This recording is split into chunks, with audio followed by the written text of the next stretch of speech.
Okay, now so let us proceed sa part 2 ng ating review. We have question number 7. Which of the following notation represents the line? Now remember, as you can see right here, meron tayong 4, and then meron tayong circle dyan, and then approaching yung arrow sa left side. You have an idea that if yung arrow natin is going to the left side, therefore, papunta siya sa negative infinity. So ang answer lang natin is either ito or ito.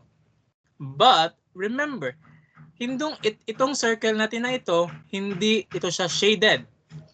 So again, kapag hindi shaded, ang answer natin is itong parenthesis lang. So this is the answer.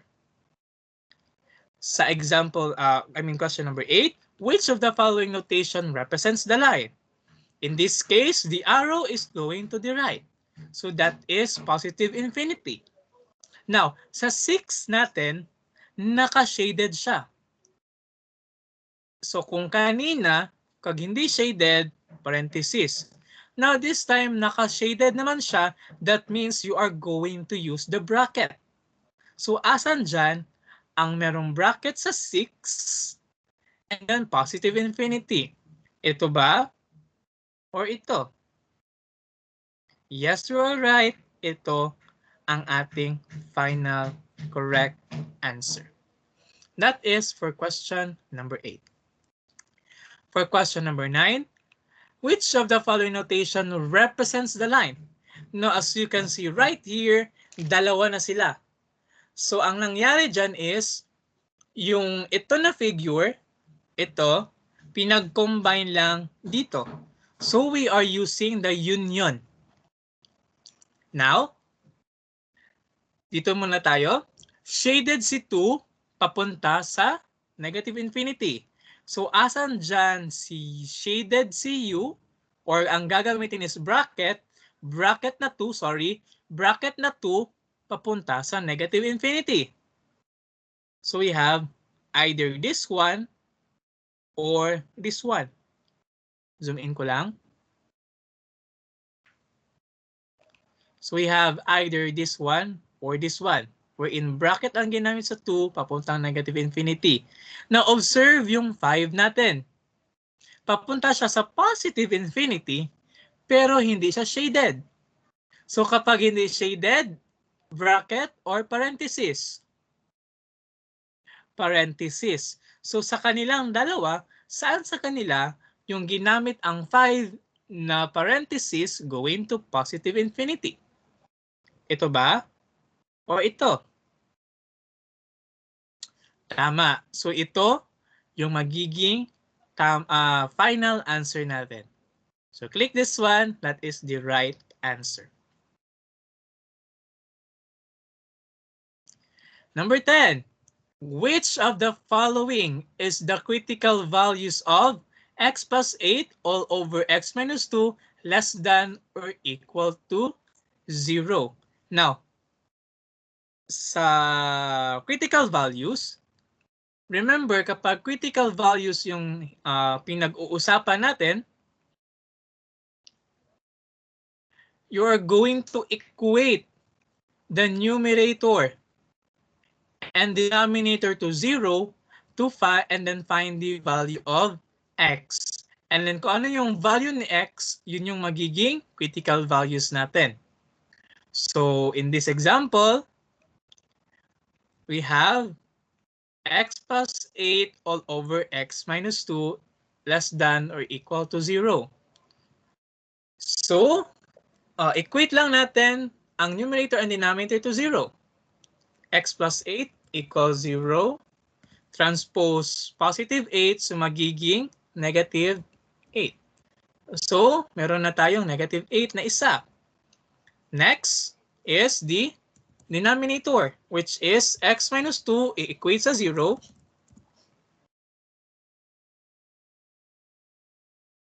And then transpose negative 2 sa kabila, so magiging positive 2. Okay, so ito na yung magiging answer natin. x is equal to negative 8 and x equal to positive 2. Again, critical values, numerator, denominator equates to 0. Find the value of x. So, asan dito ang negative 8, positive 2? We have this one. So, click that one. That is the right answer. Number 11, which of the following is the critical values of x squared plus 7x plus 12 all over x? So, we have this one. Now, kapag x squared or quadratic equation, remember the concept of factoring. Sa factoring, hahanap ka ng dalawang numbers na kapag i-multiply, the result is 12. Kapag i-add naman, the result must be 7. So what are those numbers? We have x plus 4 and x plus 3. Check natin. Positive 4 multiplied to 3, that is 12. 4 plus 3, that is 7. So yan yung magiging factors natin dyan sa ating numerator. Same process, equate natin sa 0 and then find the value of x. We have x plus 4 equals 0. Transpose positive 4 sa kabila, so magiging negative 4. Yan yung una nating critical value, which is in negative 4. Next, we have x plus 3 equates to 0.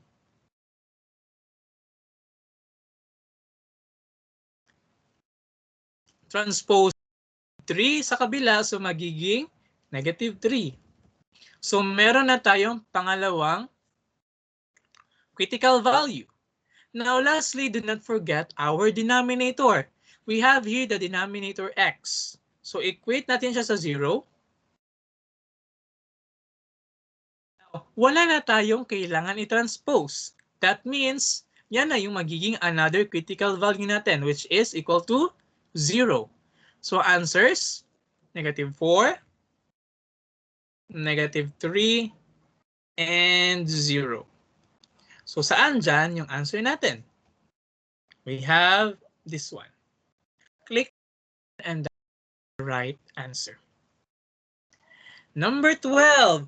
Which of the following is the critical values of 3x plus 4 all over x plus 3 greater than or equal to 2? We have this one. Now, remember, sa ating rational inequality, our goal sa right side ng ating tawag nito, ating inequality must be 0. That's why dito sa number 11, number 10, automatic na inequate na natin agad yung ating numerator and denominator sa 0 kasi nga 0 na itong nasa right side nila. Pero sa case ng question number 12, meron pa tayong 2 and that is not 0. So hahanap tayo ng paraan para maging 0 yan siya. Remember the steps? Now I will teach you the hindi naman siya the shortcut way, no? Pero I think it will help. So kapag ganito na yung magiging sa rational inequality, so ang gagawin ninyo is, di ba we are going to transpose this to this positive 2 sa kabila. So magiging negative 2. So gagawin ninyo 3x plus 4 over x plus 3. Diretso niya sa taas. Minus 2. Kasi nga, ang positive 2 natin dito, kapag i-transpose sa kabila, magiging negative. So we have negative 2. And then, lagyan ng parenthesis, copy yung denominator. I hope this will help. Now, you may also solve that one in a way kung paano ko diniscuss during this session. Tingnan natin kung makuha mo pa rin ba ito. So, kung makuha mo ito, that means tama yung answer mo. Or you are in the right way. sa pagkuha ng ating critical values. So, kapag na-transpose na si 2 sa kabila, magiging 0. So, yung gagawin ninyo ha, ulitin ko. 3x plus 4 over x plus 3. So, we have 3x plus 4 over x plus 3. Pag si 2, positive 2, i-transpose sa kabila, so magiging negative 2. Parenthesis, copy the denominator, we have that one. Diba? Nakasave tayo ng ilang steps doon sa ating discussion last time. Now, simplify natin. Copy muna. 3x plus 4. Next is to distribute negative 2. Negative 2, distribute kay x. So that is negative 2x. Negative 2 kay positive 3, that is negative 6.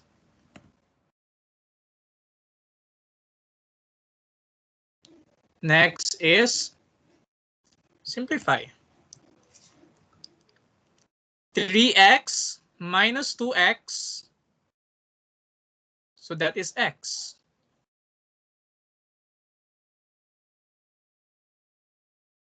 Positive 4 minus 6, that is negative 2. Baba, denominator natin, wala na tayong masimplify pa, so copy. Now we have x minus 2 greater than or equal to 0. Next, 0 na yung goal natin sa right side. So we can now proceed to our step 2 by equating numerator and denominator to 0 to find the value of x. And the value of x would be our critical value. So equate lang natin. X minus 2 equates to 0. Transpose negative 2 sa kabila, so magiging positive 2. Next, x plus 3 equates to 0. And then transpose positive 3 sa kabila, so magiging negative 3. So yan na yung magiging answer natin. X plus 2, x is equal to 2, sorry. And also the next critical value is x is equal to negative 3. So saan dyan si positive 2 and si negative 3? So we have this one. Click that one and that is the answer. Positive 2 and negative 3. Now, for question number 13, which of the following graph represents the rational inequality wherein si 3x plus 4 all over x plus 3 greater than or equal to 2, which is yan yung given natin kanina. Hala.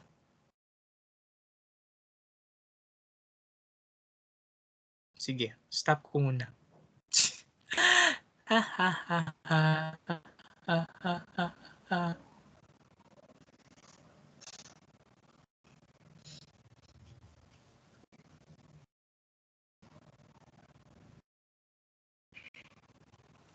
Ayun, sige, proceed na tayo.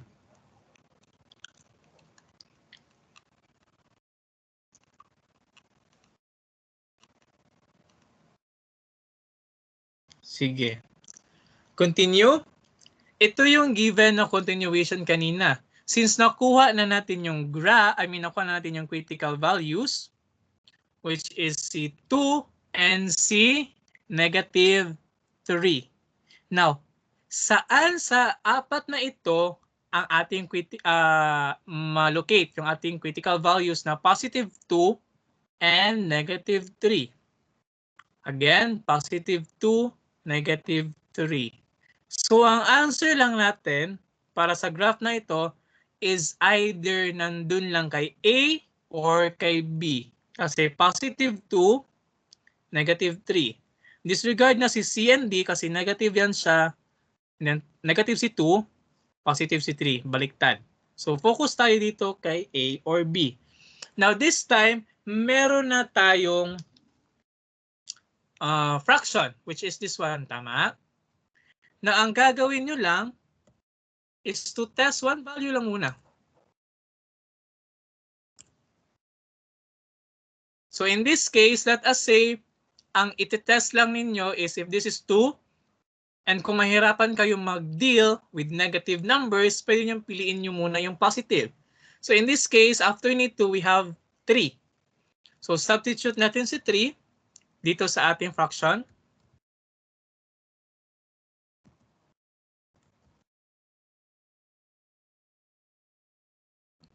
So we have 3 minus 2, 3 plus 3. 3 minus 2, that is 1.